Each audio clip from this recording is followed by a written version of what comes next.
Hey everyone, Sam Watts here, Director of Safety and Loss Control for 10-4 Truck Insurance. There's a piece of paper or a document that a lot of companies don't have, but they absolutely need. And of course, I'm talking about the accident registry, okay? And if you're saying, I don't know anything about an accident registry, I'm talking to you, okay? FMCSA regulations 390.15 says that you need to keep an accident registry for the past 3 years for every DOT recordable crash that your company has had. Now you might be asking, what's a DOT recordable crash? So first and foremost, anything that happened on a public road. So that's your highways, that's your interstates, even some parking lots count as that. But anything that happens in a public road where you get into a crash with another vehicle, that is going to be a DOT recordable accident. There also is some stipulations for property damage as well when it comes to DOT recordable accidents, but we're not going to dive too deep into that right now.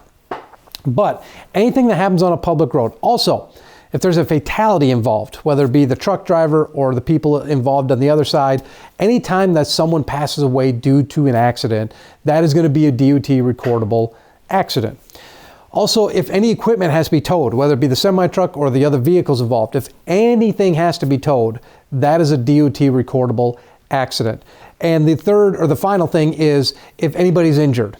Again, if the truck driver or anybody in the cars, if anybody gets injured, has to seek medical treatment, that is a DOT recordable accident.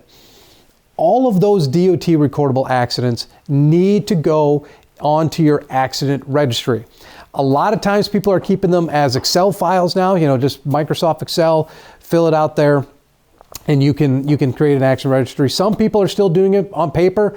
Whatever, okay? But that is a required document. It's not just a crash diary or anything like that, but it is a required document by the FMCSA. If an auditor or a lawyer were to come in and ask to see your accident registry and you don't have that, that is a violation, okay? That is a compliance violation that you are in trouble with now. So make sure that if you need an accident registry, you get one, and you can go search for what needs to be in there. But some of the things are date of the crash, city and state that it happened, driver's name, the number of injuries, number of deaths if there were any of them, and then if there are hazardous materials involved, that needs to be on there as well. But the FMCSA has it all listed out that you can go and just start creating your accident registry because like I said, it is a federally required document.